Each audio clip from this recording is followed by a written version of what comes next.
Fala pessoal, tá começando mais um episódio do Papo de Fungo.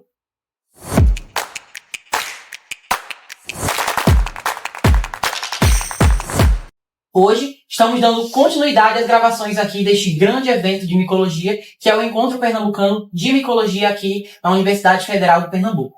E hoje, quem está apresentando o podcast sou eu, André Monte, juntamente com Heloísa Silva. Hoje estamos num episódio aqui muito especial, porque estamos entrevistando alguém da nossa área, muito importante, muito relevante na área. Não é mesmo, Heloísa? Isso mesmo, pessoal. Hoje nós vamos entrevistar a professora doutora Elaine Malosso.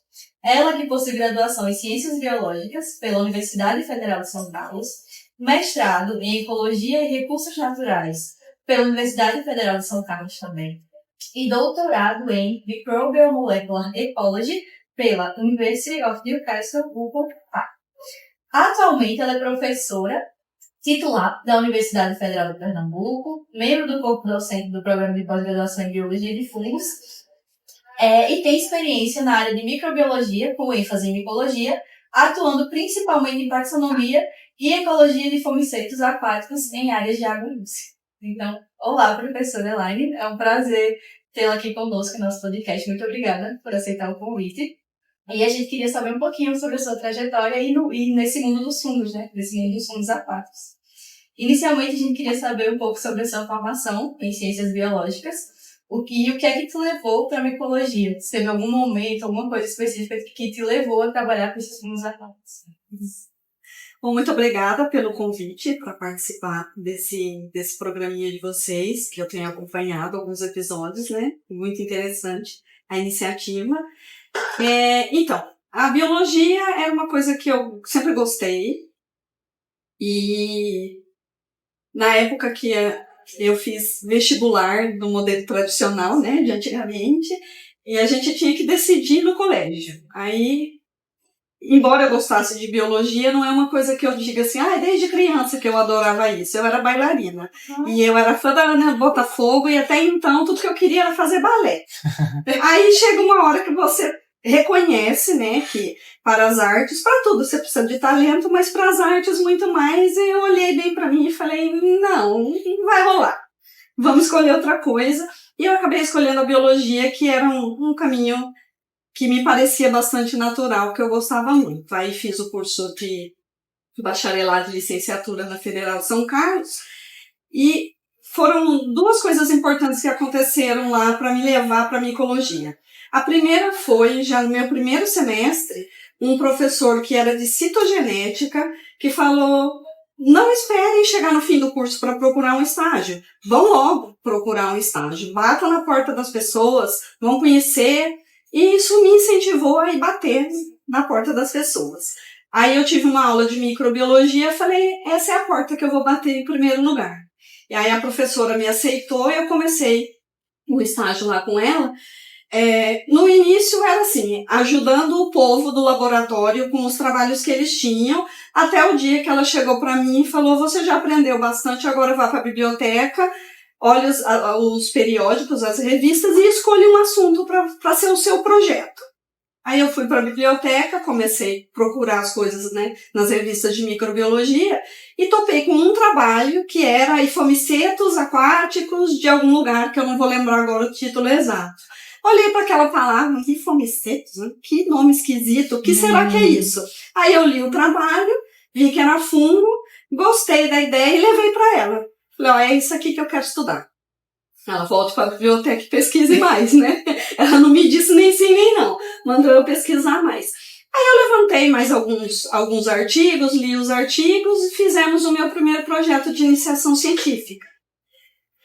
Quando teve, na sequência disso, um congresso brasileiro de microbiologia, eu fui participar só como ouvinte, como participante. Eu ainda não tinha nada para apresentar. Estou lá na sessão de pôsteres, passei na frente de um pôster que eu reconheci um nome, né? Que é o da doutora Iracema Schoenlein Cruzes, lá do Instituto de Botânica. Falei, caraca, é um nome que eu vejo naqueles artigos todos que eu estou lendo.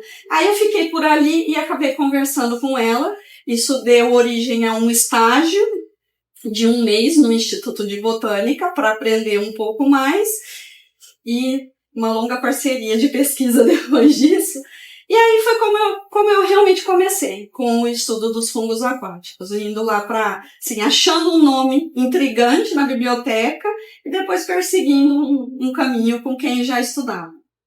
E desde então, seguiu trabalhando com infomicetos aquáticos? Como é que foi? Não, teve várias viravoltas aí, né?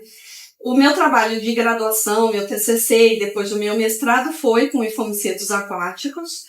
Aí, quando eu estava no mestrado, eu tive contato com um professor da Alemanha que tinha publicado um artigo sobre quantificação de fungos por meio de ergosterol, da quantificação de ergosterol.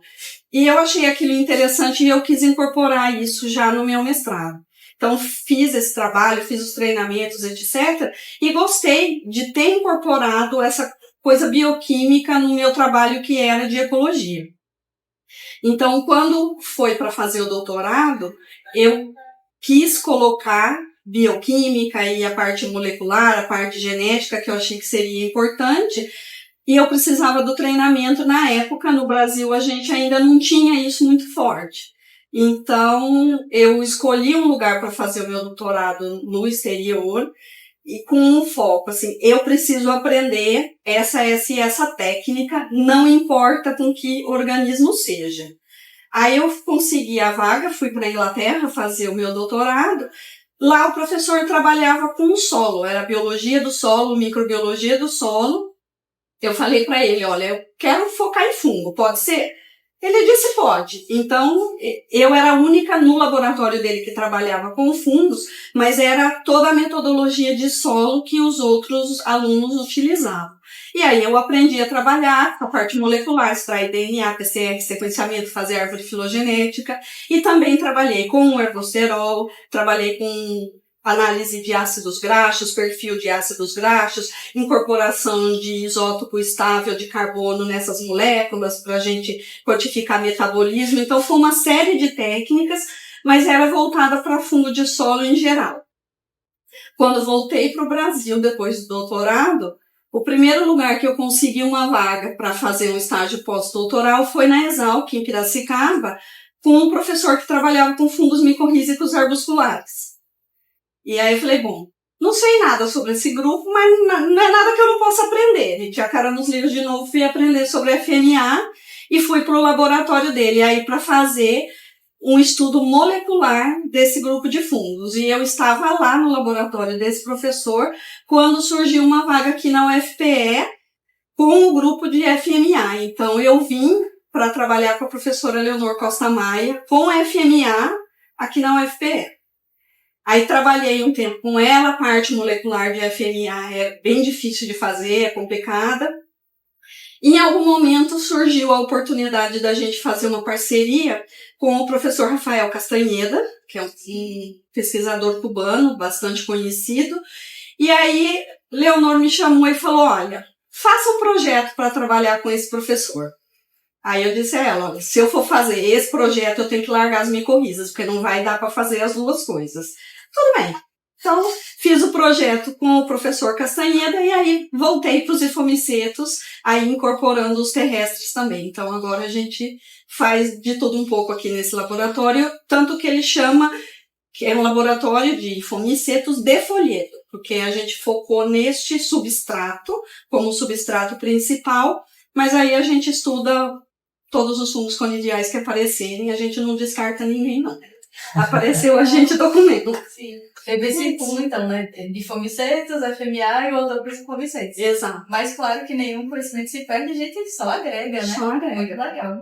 E, professora, para o pessoal assim, que está ouvindo, né, não sabe, muitas vezes os fungos eles são esquecidos pelas pessoas e às vezes são levados para o lado mais maléfico, digamos assim. Você poderia falar um pouco sobre esses fungos que estão na água, né? Que muita gente nem sabe que existe. Então, existe fungo na água e qual é a importância desses infomicetos aquáticos nesses ambientes? Então, a água ela é veículo para um monte de coisa e ela é um substrato, né, um ambiente para a vida de muitos organismos também, inclusive dos fungos. Só que exige algumas adaptações para que os organismos sobrevivam nesse ambiente. Então, de maneira geral, o que a gente encontra, que é o maior número, que é uma coisa muito boa, né, para a humanidade em geral, é que assim, a maioria dos fungos que estão no ambiente aquático, eles são sapróbios. Então, eles estão lá com uma finalidade ali que é decompor matéria orgânica. Não que ele está pensando, vou decompor a matéria para ajudar a humanidade, é porque é a fisiologia dele, ele faz aquilo e aquilo é uma coisa boa para o ambiente. E esse trabalho é muito importante, porque ele está relacionado com a ciclagem dos nutrientes, então você tem esse turnover, né, de matéria e de energia no ambiente, e aí os trabalhos mostram que os substratos, após eles serem colonizados por fungos, eles ficam mais atraentes para, principalmente, invertebrados do ambiente aquático, então dinamizando mais esse processo da decomposição e da ciclagem da energia. Dentro do grupo que a gente estuda, e eu já procurei bastante trabalho, assim, a gente não encontra relato de fungos que sejam causadores de doença, não no grupo, né, desses ascomicetos que se adaptaram para o ambiente aquático. A gente tem relatos de alguns patógenos, mas são quitrídeas, né, ou então aquele grupo que já não é mais fungos, antigos oomicetos, que esses sim podem estar associados com algumas doenças de animais aquáticos, principalmente peixes. Mas os conidiais, os ifomicetos, os ingoldianos, seja lá como você, qual pequeno grupo você escolhe, a gente não associa isso com nenhuma doença. Então, eles estão lá só pelo lado positivo mesmo, porque eles dinamizam esse processo da decomposição, da ciclagem da matéria e da energia e deixam o ambiente muito saudável. Então, se você tem um ambiente aquático saudável, tem essa ciclagem de matéria, você vai ter também vegetação, tanto aquática como a de margem, que vai sustentar aquele sistema e preservar, vamos dizer, a água dali. É bem interessante isso, né? Muita gente, acho que quando escuta, tem fundo da água, se assusta porque pode pensar que pensa faz logo mal. em micose, né? Exatamente. Já vai logo pensando na micose. E por não saber que existem também fungos microscópicos, né? Muita gente não sabe que eles são esses fungos conidiais, são fungos microscópicos. E aí eu faço até a pergunta para a senhora puder explicar para quem está em casa, como é que investiga esses fungos, esses ambientes assim, esses microfungos? Como é que a gente vê? A gente tem que trazer o material para o laboratório e usar microscópio e lupa para poder visualizar qualquer coisa, né? É diferente dos macrofungos, que você vai para o campo, você já vê o basidioma, o ascoma, às vezes são menores, mas você enxerga e você traz um substrato que contém o fungo, sabendo que você está trazendo aquilo. Com esse grupo, que são fungos microscópicos, você traz o substrato e torce para ter alguma espécie de fungo ali. Geralmente tem, né? São duas coisas que eu, às vezes, comparo. Assim, a gente vai a campo e traz o substrato sem ter certeza se você que espécies você está trazendo, se é alguma velha conhecida, se é uma espécie nova. Você nunca sabe o que vem, mas sempre vem alguma coisa. É diferente da galera de macrofungo, que às vezes vai para um campo, o ambiente está muito seco, aí volta sem a poxa vida, não coletei nada, não tinha nenhum macrofungo lá para ser coletado. A gente não sofre disso, a gente sempre volta com material que a hora que é incubado no laboratório você vai ter algum resultado. Sempre tem alguma coisa ali. É sempre um desafio, né, pra gente que trabalha. Como a senhora falou, a gente pega o substrato e a gente não tá vendo como ali, mas geralmente sempre tem, né? Sempre tem. A forma da folha também, né? Que tá mais escurinha, como a professora falou na palestra hoje. Exatamente. Assim, você tem que saber o que você vai coletar, direcionando para o que você está procurando, né? Então, esse grupo de fungos aparece nos estágios mais avançados da decomposição, assim, do meio para o fim. Porque nos estágios iniciais, todo aquele material lábil, ele é utilizado por outros organismos que se aproveitam daquilo rapidamente, né? Então, se você pegar uma folha que ainda está meio verde, está meio amarelada, provavelmente vai demorar muito para aparecer qualquer fungo ali, porque tem o detalhe, né? Quem são os primeiros colonizadores? Uma das teorias muito forte aí é que os endofíticos se tornam os primeiros decompositores daquele material. Mas ele não vai se manifestar imediatamente, porque esses nutrientes lábeis vão ser consumidos muitas vezes até por bactérias, na fase inicial, e os fungos aparecem depois quando tem um material um pouco mais difícil de ser degradado. Então não adianta pegar a folha amarelinha não, tem que pegar a marrom escura, e às vezes ela não precisa nem estar muito molinha, mas ela precisa estar bem escurecida para você ter mais chance de encontrar qualquer fungo. E aí, só para complementar a história, né? A gente traz para o laboratório, faz o tratamento como eu mostrei lá na palestra, bota nas câmaras úmidas ou na câmara submersa e depois vem para os equipamentos de microscopia. Então, tudo que está seco, né, na câmara úmida só, mas não está submerso, a gente consegue observar primeiro na lupa e encontrando as estruturas. A gente treina muito bem a mãozinha dos nossos alunos ali para conseguir retirar aquela estrutura inteira e botar na lâmina. Agora, os aquáticos, a gente já não tem essa facilidade de vir para a lupa primeiro. Então, a gente monta o fragmento na lâmina, com bastante água, é sempre inundado ali, e vai para o microscópio, percorrer geralmente o perímetro dos fragmentos em busca das estruturas. Parece difícil, mas é só o costume, viu, gente? Não desistam por causa disso. E, professora, depois de todo esse processo, vocês vão visualizar e identificar esses fungos, né? Sim. Qual é a maior dificuldade que a senhora considera na identificação de espécies nesse grupo? Bom, a gente identifica muita coisa com base apenas na morfologia. Então, no grupo dos aquáticos aí, os ingoldianos, né, eles têm alguns esporos que são muito característicos, né, os conídeos tetrarradiados, sigmoides, às vezes espiralados, tem alguns também, que isso facilita, porque como a forma é tão característica, você já reconhece logo aquela morfologia. O terror da gente é quando vem as bolinhas e coisas ovais, coisas piriformes, porque aí é um grupo de coisa grande, que é tudo muito parecido com o outro, e aí realmente fica difícil. E eu sempre falo para os alunos, a gente tem que ver os conídeos, mas preferencialmente você tem que ver junto com o conidióforo. Então, quando o conídeo está inserido no conidióforo, raramente a gente erra, porque você está vendo quem produz e o que está sendo produzido. O conídeo solto, você tem que ter muito critério para olhar, né? Porque você tem que encontrar onde é o ponto de inserção. Então, o conídeo tetrarradiado inserido assim no conidióforo é uma coisa, inserido assim no conidióforo é outra coisa. Se eu só vejo o conídeo flutuando, eu preciso procurar onde é que está aquela cicatriz, a célulazinha da onde ele foi quebrado, para saber por onde que ele estava ligado ao conidióforo. Então, eu acho que assim, você ter as duas coisas juntas, né, o conídeo e o conidióforo, célula conidiogênica, essas coisas são importantes, só que assim, o aumento dos trabalhos, o aumento do conhecimento tem gerado mais espécies, e as espécies muitas vezes são parecidas uma com a outra, então a gente estamos num mundo que não se faz muita coisa sem biologia molecular, e o grande desafio é fazer o isolamento desses fungos, né? Então, pra gente aqui, a parte mais difícil tem sido essa, de conseguir isolar os fungos em cultura. A gente também.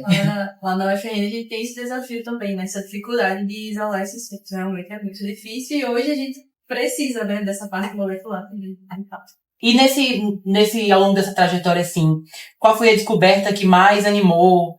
Quando começou a conhecer os inflomicetos, ou ao longo dessa trajetória com os inflomicetos, teve alguma coisa assim que deixou mais animada para continuar essa trajetória com os inflomicetos? Alguma coisa que empolgou mais? Como é que foi? Olha, eu acho que aí é uma coisa que surpreendeu até a mim, né? Porque lá no passado distante a gente tinha uma diferença, né, entre o ensino médio normal, que era o colegial, e o ensino médio diferenciado, que era o curso de magistério. E eu tive colegas que foram para o magistério e, não, vamos, Elaine, você já sai de lá com um diploma de professora, não sei o que. Eu dizia, Deus me livre, eu não quero ser professora de jeito nenhum. E fui fazer outras coisas na vida. E aí eu digo que isso me surpreende, porque hoje, assim, a coisa mais legal que tem, para mim, é ver o progresso dos meus alunos. Então, assim, hoje o que eu mostrei na palestra, aquilo é resultado do trabalho dos meus alunos. Tem alunos que são mais jeitosos, mais delicados, que conseguem fazer as coisas assim bem direitinho logo do começo. Tem aquele que luta, que sofre, não desiste e um dia ele consegue fazer aquela lâmina perfeita, tudo bem direitinho. E me surpreende quanto orgulho eu sinto disso, né? Então, muito mais do que, encontramos uma espécie nova aqui, uma espécie nova lá, é ver o progresso desses alunos que passam aqui por mim. E aí já teve vários diferentes cenários aí, né, nesse processo educativo.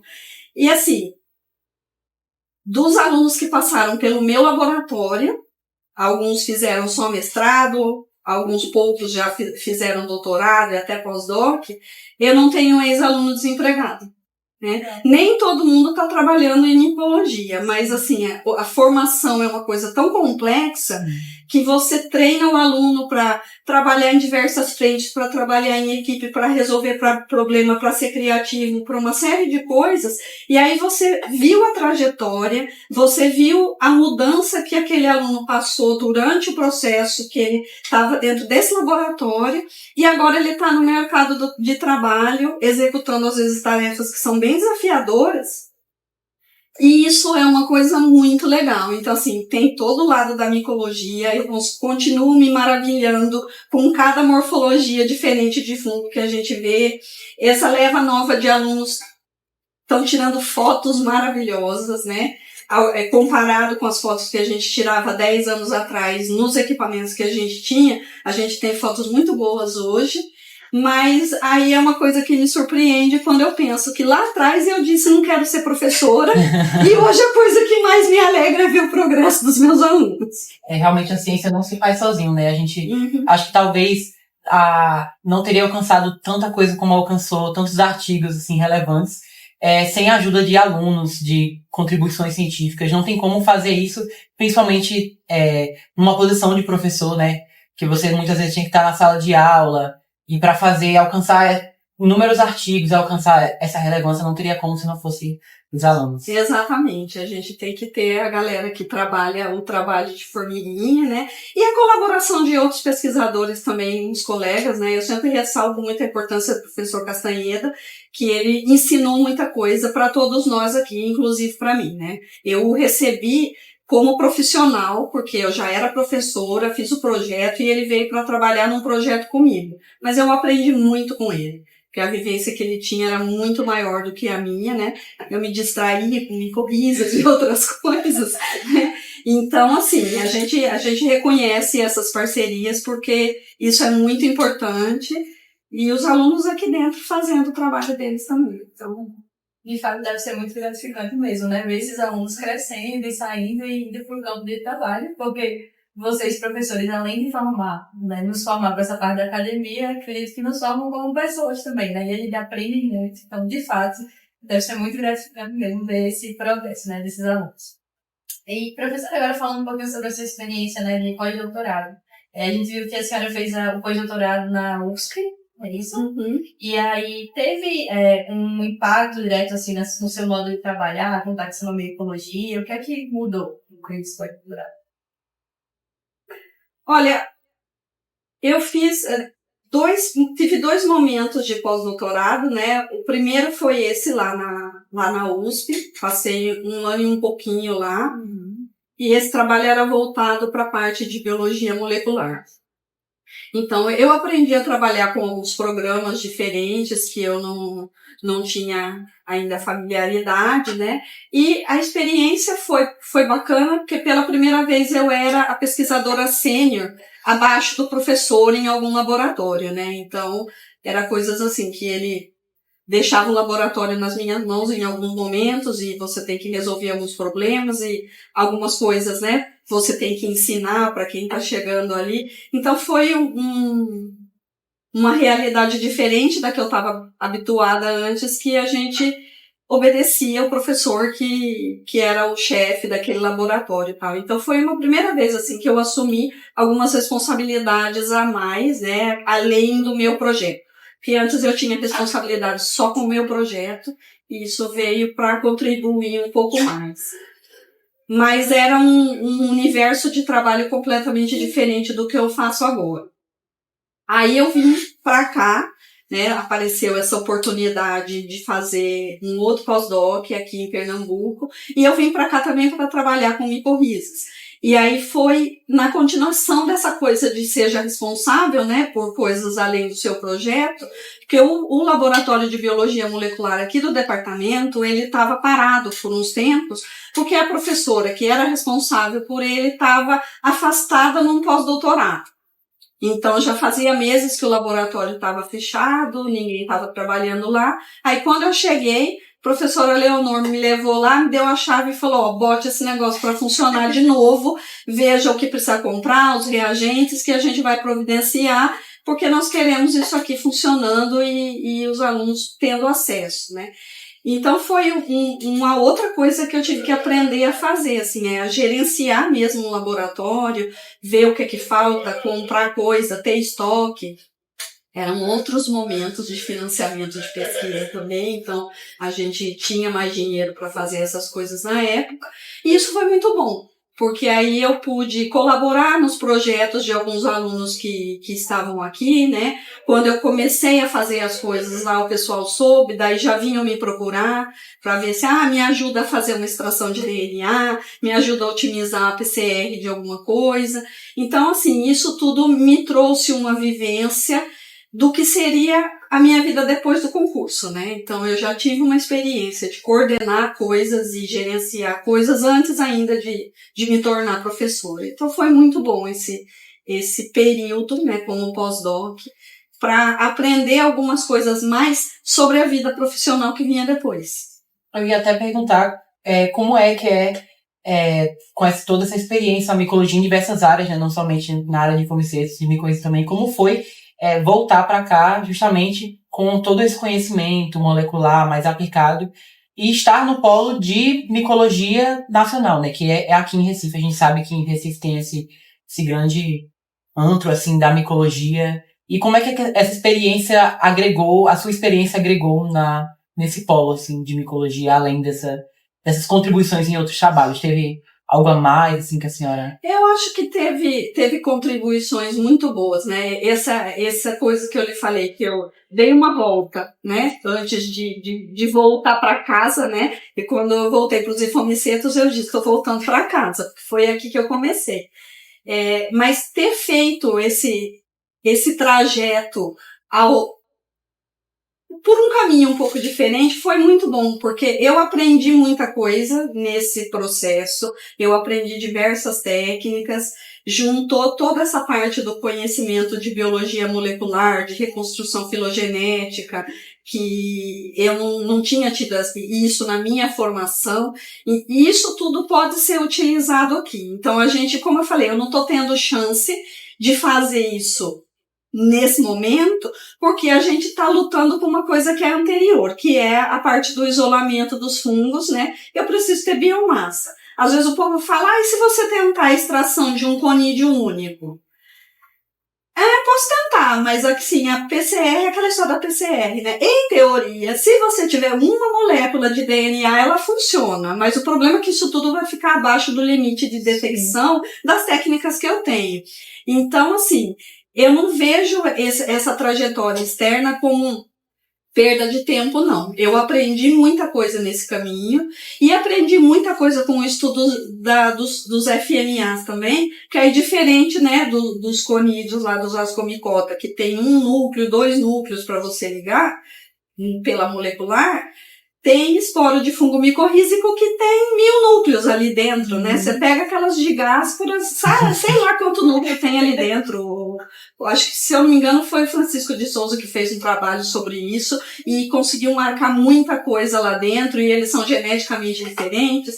Então, isso me obrigou a parar para pensar sobre muita coisa a respeito de regiões do gene, de primers que você pode usar, o quanto que se otimiza de reação. Então, todo esse conhecimento tá guardadinho, esperando a hora que a gente vai ter, assim, aquele, né, o elo perdido que tá em algum lugar, como é que a gente isola com maior facilidade esses fungos. A hora que a gente achar isso aí, o resto da história tá na bagagem esperando para ser usado. E ao que tudo indica agora também, né, tudo tá sendo para vir de forma mais integrada, né? Morfológica, molecular. Esse conhecimento, realmente, a gente já comentou em outros episódios, nenhum conhecimento, nenhum caminho, todo caminho é um caminho, né? Não existe conhecimento perdido. Exato. E a tal da taxonomia polifásica veio para ficar. A gente não vai conseguir se livrar dela, não. Então, isso foi um caminho inverso para mim também, né? Porque eu tenho uma formação de ecóloga. Eu não tenho formação de taxonomista. Aí, quando eu cheguei aqui, para a época, né, sabia um monte de coisa de DNA, de sequenciamento, de identificação pela sequência de DNA.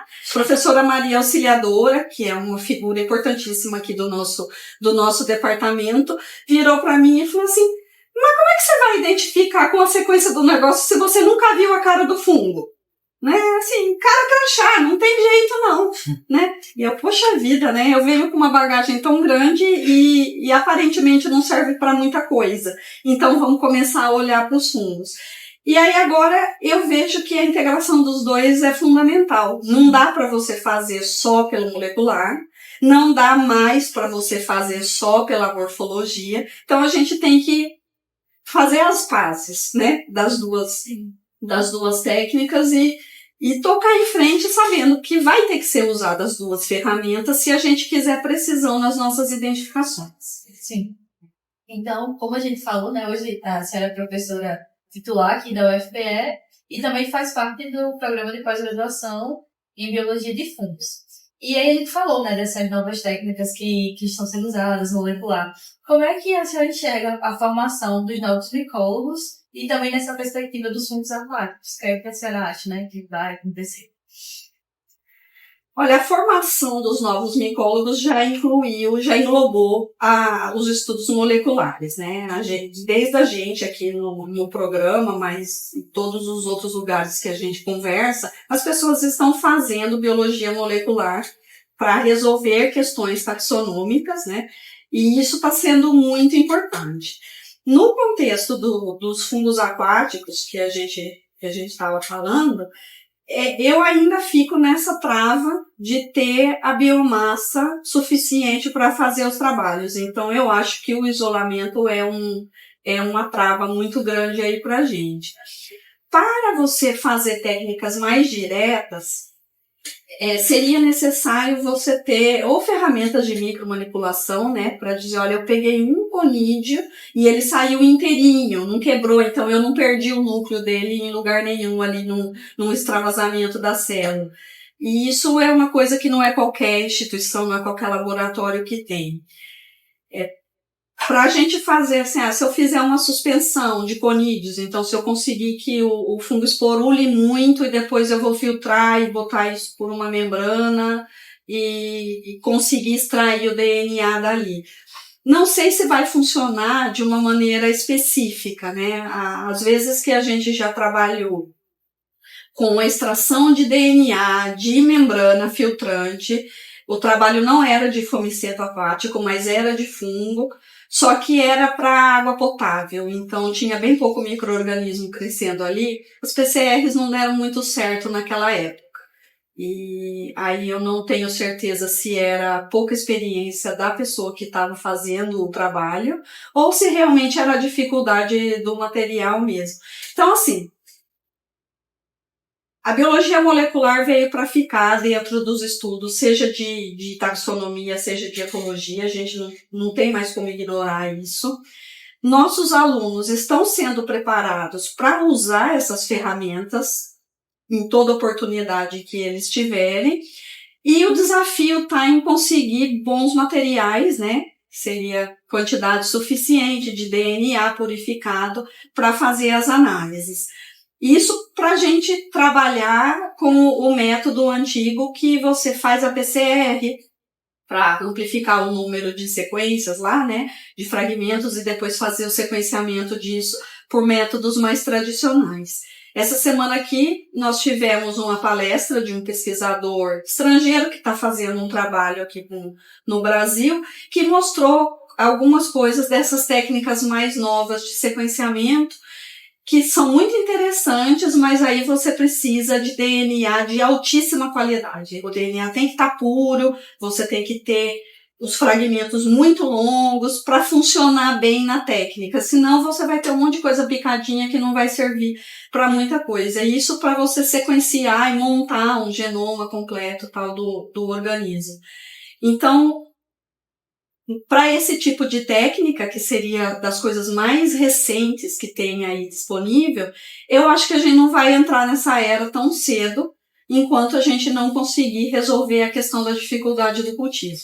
Ou uma outra forma que seja, de obter bastante biomassa para poder fazer o processo de extração, purificar tudo direitinho e ainda ter uma quantidade boa de DNA para ser passível de usar nessas técnicas novas. Realmente ainda existem algumas limitações que precisam ser contornadas para ser melhor estruturado algumas metodologias mais específicas, né? Voltando um pouquinho no currículo da senhora, a gente pesquisando no seu Lattes, a gente viu que a senhora também integra a International Commission of the Taxonomy of Fungi, o ICTF.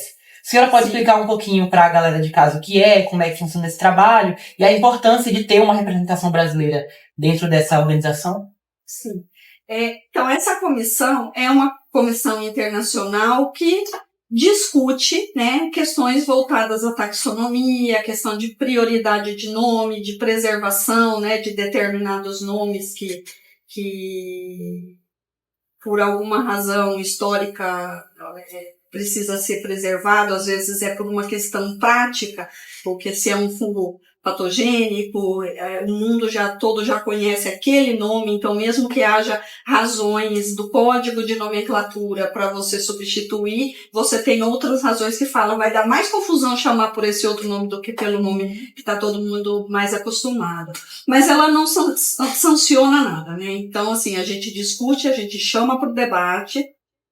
Aí o que a comissão geralmente faz é justamente se reúne pelo menos 2 vezes por ano, discute os assuntos principais, né, de como as questões taxonômicas estão sendo levadas, que nomes são prioritários para a preservação, quais as regras que estão sendo infringidas por práticas mais atuais, como a gente muda o código ou tenta não permitir a prática, mas no fim essas opiniões são opiniões, né? São diretrizes, são sugestões que muitas vezes saem publicadas em artigos e isso é levado para a Assembleia Geral do Congresso Internacional de Micologia. Aí tem uma comissão internacional de nomenclatura que realmente pode tomar decisões. Então, a gente não toma decisões, a gente estuda as situações, pensa como as coisas podem ser feitas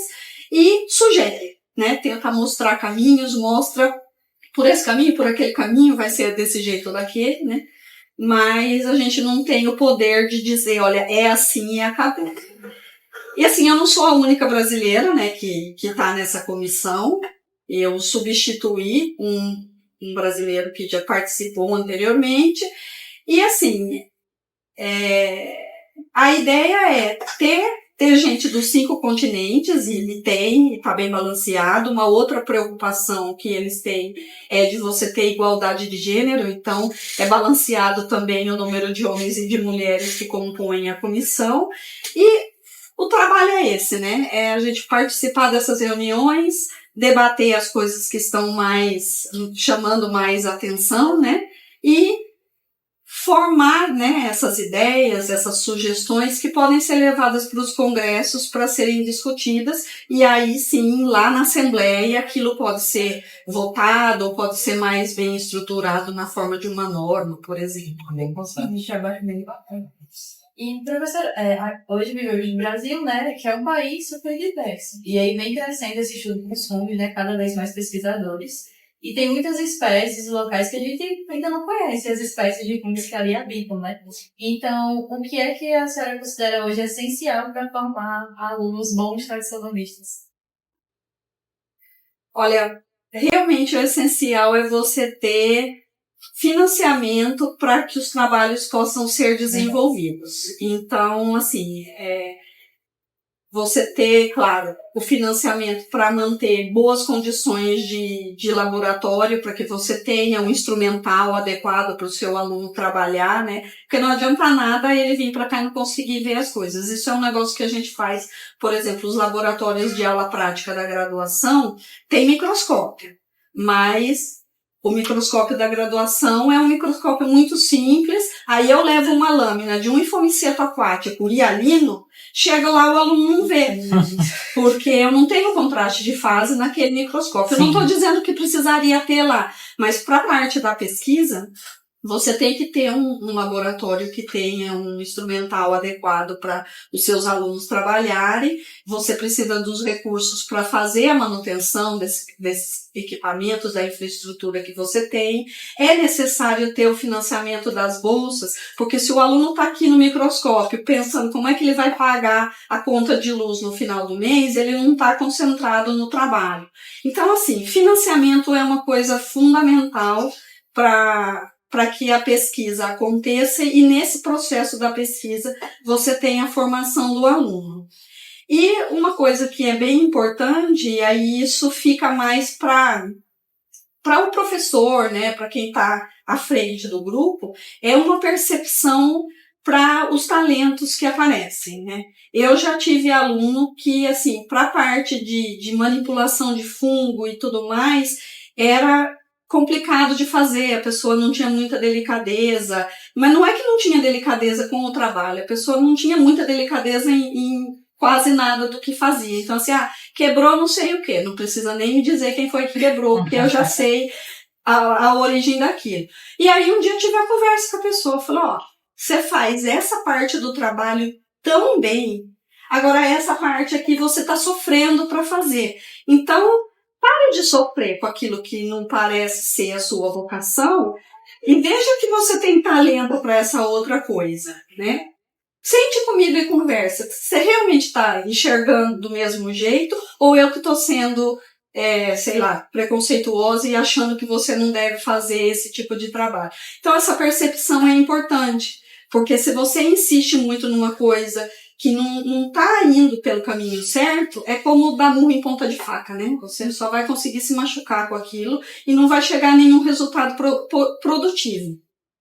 Mas isso tem que ser feito com muita observação, a percepção tem que estar muito afiada, porque você tem que ver o aluno que tem um pouco de dificuldade, quer muito aquilo e tem chance de se encaminhar, daquele outro que você está vendo claramente que o talento dele está em outro lugar, e que você pode direcionar para um serviço, né, para um trabalho um pouquinho diferente daquilo que ele parece que está sofrendo para fazer. Sim. Então, acho que isso é importante, você juntar condição financeira para manter um ambiente de pesquisa bacana e essa percepção individual, e aí o trabalho é individual mesmo, não dá para dizer, essa minha turma funciona assim. É um a um. Sim, e a gente falou aqui, a senhora falou bastante sobre as técnicas, né? Tanto a gente observar a taxonomia, morfologia e também a parte molecular, unir essas duas coisas, que é bem importante, mas é claro que, como a senhora também acabou de falar, não tem como fazer nada disso sem o financiamento e sem também essa percepção individual do aluno, né? Como ser humano e também para os seus talentos, assim, como a senhora bem disse, então, de fato, é bem importante. E voltando para os infomicetos, a pesquisa, como é que a senhora considera a pesquisa com infomicetos aquáticos, terrestres, com relação a folhedo? Tem bastante visibilidade no Brasil? A senhora acha que ainda falta gente trabalhando nessa área? Quais são as principais limitações, além dessa de molecular, dessas de financiamento, que a senhora poderia falar assim, se eu pudesse mudar isso, se eu pudesse corrigir esse problema? O que a senhora diria sobre o trabalho com infomicetos aquáticos e terrestres em folhedos para o Brasil? Eu acho que ainda falta gente. Falta mesmo. Tivemos um aumento considerável de pessoas trabalhando com esse grupo de fungo, assim, nos últimos, vou dizer, 20 anos. Porque Os trabalhos começaram com 1 ou 2 pessoas lá em São Paulo, tinham alguns trabalhos aqui, né, do Chaves Batista, que eram talvez até anteriores, assim, mas eram coisas muito isoladas.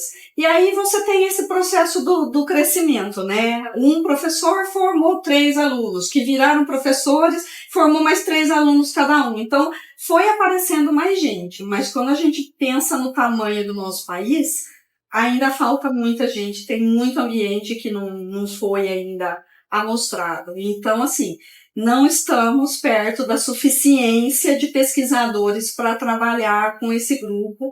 É realmente necessário ter mais gente envolvida para você poder trabalhar em lugares diferentes. Assim, não tem nada demais eu sair de Pernambuco e ir coletar lá no Amapá.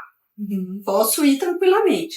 Mas se eu conseguir eu não, né? Mas se houver a possibilidade de um ex-aluno de alguém dessa área passar num concurso e ir trabalhar no Amapá, e esta pessoa nuclear por ali, né? Então, a gente tá aqui, a gente coleta ali no nosso quintal, etc., e vai formando um grupo ali, é muito melhor do que eu me deslocar lá para o Amapá para ir fazer as pesquisas que poderiam perfeitamente ser feitas por alguém competente lá, que eu tenho certeza que tem. Só faltaria, talvez, o treinamento. Então, nesse aspecto, eu acho que o programa de pós-graduação aqui em Pernambuco tem um papel muito importante, porque aí nos levantamentos que a gente faz para a CAPES, a gente viu que quase todos os estados brasileiros têm pelo menos um aluno egresso do nosso programa. E isso é uma coisa muito boa e é uma coisa recente, não é da década de 40 que tem gente indo para esses lugares, não. A gente dispersou, né? Esporulou e dispersou os esporos nos últimos 10, 15, 20 anos que as pessoas começaram a vir de longe para cá, porque tem esse detalhe. Quem é que conhecia o programa? Quem estava mais perto? Então, as participações de pessoas do programa em congressos nacionais e internacionais levou visibilidade do programa, o que atraiu estudantes de outras regiões, e muita gente vem, estuda, e a meta da pessoa é voltar para o local dele, para continuar o trabalho lá. E se não tinha ninguém formado na área, naquele lugar, melhor ainda, porque aí ele vai ser o primeiro e vai desbravar um caminho novo, né?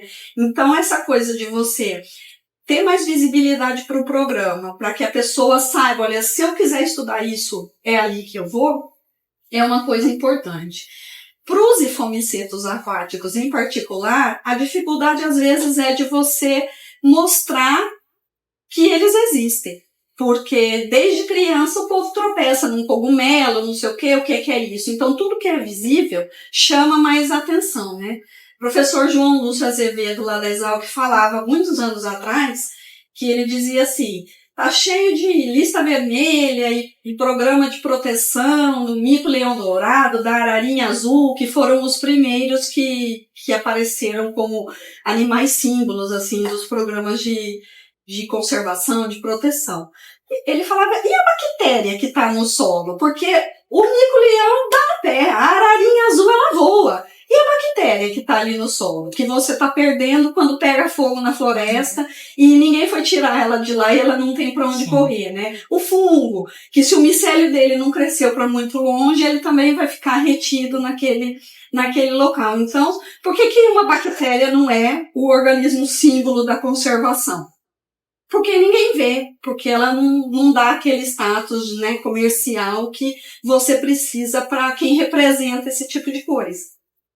Então, macrofungos são muito mais atraentes, porque as pessoas veem, é bonito, é colorido, vermelho, com pintinhas brancas e etc. Aquilo lhe dá uma sensação de, poxa, é tão bonito, eu vou estudar aquilo. E o microfungo? Já fiz várias vezes, esse ano infelizmente eu não pude participar, mas já participei várias vezes do Batista Forei. Aí é muito engraçado, porque a gente faz, chegou a hora dos ifomicetos, então vamos lá, tá vendo esse monte de folha podre aqui? Bom, a gente vai catar isso aqui, botar no saquinho e levar pro laboratório. Aí no ambiente aquático, bota uma luva, pega a peneirinha, tira, bota no potinho e vamos levar para o laboratório. No final do trabalho do Forei, o pessoal coloca, né, uma loninha, um papel, expõe tudo que coletou, Aí eu tenho um pacotinho de folha e um potinho de folha com água. E os fungos? Minha filha, vai demorar no mínimo umas 2 semanas para eu saber o que é que tem ali. Então, eu acho que essa falta da visibilidade do material, ela contribui para a gente não ter tantos estudantes interessados nesse estudo. Aí é o meu último apelo da palestra. Aprendam a tirar fotos lindas, porque aí a gente bota essas fotos em pranchas, em lugares assim que vai dar visibilidade para você poder dizer, olha, você não tá vendo, mas esse negócio bonitão aqui tá ali. Vamos pro microscópio olhar, né? Aí seria o convite. E tem um papel muito importante. Justamente. Então precisamos de mais pessoas trabalhando com os informaceiros, né? Precisamos. E aí, trabalhar com esses informaceiros, a gente tem muitas coletas, né? Eu vi na palestra da senhora que vocês coletam em cavernas, rios, lagoas, então tem uma variedade desses locais que vocês coletam. E aí a gente está quase finalizando o nosso bate-papo, e agora a gente queria saber se, dentre essas coletas, teve alguma história de campo que foi mais memorável, ou já aconteceu algum, a gente chama de mico-perrengue, né? Teve algum perrengue, alguma coisa inesperada que aconteceu trabalhando com esses informaceiros? Olha, já tivemos várias coisas. Por incrível que pareça, eu normalmente comento sobre essas coisas na minha disciplina de segurança no trabalho, porque eu dou aula de segurança de laboratório e de campo. E aí, na parte de campo, é a hora que a gente lembra de todos os mico-perrengues, porque coisas acontecem. Mas, assim, desde você ter um ambiente que você vai coletar. Você vai uma vez, tá tudo certo. Você vai outra vez, tá tudo certo. A terceira vez que você chega era o período chuvoso, o mato cresceu numa altura acima da sua cabeça, e o único jeito que você tem de chegar no ponto onde você coletava, de repente, é entrar no rio e caminhar pelo leito dele, rio acima, até chegar no seu ponto de coleta, que algumas pessoas acham que isso não seria a coisa mais relevante do mundo, mas como eu tenho o enfoque da ecologia, eu digo para o aluno, você vai voltar no ponto exato. A hora que o GPS disser que você está no ponto exato, você coleta, né? Então, esse tipo de coisa, você chegar para fazer a coleta e num lugar que era totalmente aberto, não tinha nada, botaram uma cerca e soltaram vaca ali, aí você vai ter que driblar os animais. Carro atolado é comum, né? Recentemente tivemos um também, que o motorista que não estava habituado a ir com a gente pro campo, foi indo, aí chegou uma hora que eu já comecei assim, tipo, moço, para, e ele chegou num ponto, aí parou. Aí ele olhou para trás assim e viu uma árvore que dava uma sombra boa, a gente desceu do carro, pegou o material e foi na direção do rio, e eu só olhando para trás ali, vendo que aí ele tentou dar ré no carro para ir parar debaixo da árvore na sombra, e o carro não saiu do atoleiro onde ele tinha parado. A gente fez a coleta, terminou tudo, voltou, ele já tinha chamado várias pessoas que estavam passando pela vizinhança, e a gente ainda ficou mais de 1 hora parados ali esperando o carro sair do atoleiro para poder ir embora. Então tem várias coisas assim que vão acontecendo, e geralmente eu menciono elas na disciplina de segurança do tipo, olha que não é para você fazer. Como não fazer? Quem tiver interesse, então, venha pagar a disciplina com a professora, que deve ser bem bacana saber. Segurança no trabalho, laboratório e campo. Professora, e se você pudesse escolher algum desses fungos assim para que todo mundo conhecesse, qual seria e por quê dentro dos insetos aquáticos? Tem algum preferido que a senhora acha mais bonitinho? É difícil. Assim, né? É difícil, Olha, mas... eu tenho o meu favorito, né? Que eu gosto desde sempre, que é a Lunulospora acúfila. Eu acho um fungo elegantíssimo, Chique, né? muito bonito, mas assim, pensando que a gente geralmente coloca a questão dos esporos tetrarradiados como uma característica bem marcante desse grupo, eu acho que os tricelóforos, né, monosporos, acuminatos, eles também são bem marcantes, porque aqueles bracinhos todos em direções divergentes lá, que dá uma imagem para você que acho que é difícil de esquecer. Sim, eu gosto desses dois.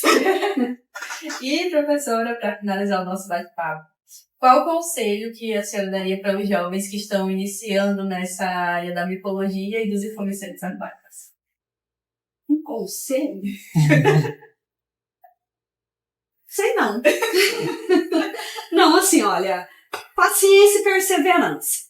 né? Porque a perseverança é porque você vai destruir o conídeo hoje, você destrói o conídeo amanhã, no terceiro dia você tira o conídeo todo perfeito. Geralmente esse é o dia que não tem ninguém no laboratório para lhe dar um abraço que você conseguiu fazer a lâmina direitinho. Então eu acho que essa parte de você perseverar e não desistir quando o trabalho está sendo um pouco mais difícil, eu acho que isso é uma coisa bem importante.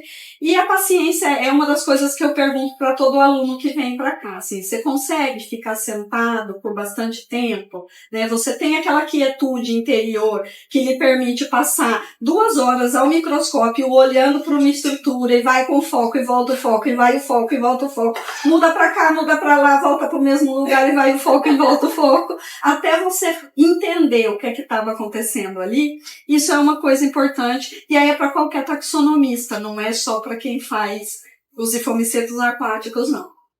Então, eu acho que essas 2 características são coisas que você pode aconselhar a pessoa a cultivar para fazer um trabalho com esse grupo. Então, paciência é o segredo. Paciência, perseverança.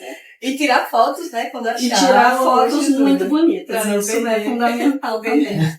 Eu estou muito feliz com todo o conhecimento compartilhado, as experiências. Com certeza vai agregar muito no meu trabalho. Estou começando agora, iniciando. Estou muito feliz. Obrigado, professora, pela participação no nosso podcast. E aí, muito obrigada, professora, por aceitar o convite, né, para o Papo de Fungo, falar sobre os hifomicetos. É o primeiro episódio, assim, né, que fala mais aprofundado, assim, sobre esses fungos. Então, temos que falar mais sobre ele. Precisamos de pessoas também trabalhando, né, com esses fungos, devido à sua grande importância. Então, muito obrigada mesmo por compartilhar seu conhecimento conosco, né? Um prazer muito grande conversar com a senhora, que é uma referência, né, para nós também. Então é isso, pessoal. Vamos deixar na descrição o e-mail da professora, o Instagram do laboratório, né, que deve ter. Sim, temos. Para vocês tirarem alguma dúvida, alguma curiosidade. O Instagram do laboratório, desculpe lhe interromper, né? Ele chama Amigos Invisíveis, que é o nome de um projeto de extensão que a gente teve. Não sei se vocês conheceram nossa cartilha, depois eu mostro para vocês. Então, quando a gente fez esse projeto, que a ideia era construir uma história em quadrinhos para divulgar, né, os hifomicetos de folheto, os fungos conidiais e tal, a gente criou esse Instagram com esse nome, Amigos Invisíveis. E aí, depois o projeto terminou, a gente colocou o nosso produto final, que é a HQ, está aí disponível, a gente fez o lançamento dela 2 EPs atrás, ou 1 EP atrás. Então, a gente não quis mudar o nome do nosso Instagram. Então, se o povo procurar Laboratório de Hifomicetos, eles não vão achar, não. Procura os Amigos Invisíveis, que daí é o Instagram do nosso laboratório. Faz todo sentido, isso mesmo. Né? Então é isso, vamos deixar, né, na descrição essas informações. E qualquer dúvida, pessoal, podem falar nos comentários, dicas para próximos episódios, podem entrar em contato com a gente. Se inscrever. Isso, assistam os episódios anteriores também, curtam, compartilhem. E é isso. Obrigada a todos que ouviram até aqui, a professora. E eu agradeço pela oportunidade de falar sobre o nosso trabalho aqui no laboratório, o grupo de fungos, e espero que seja um sucesso. Tá, pessoal.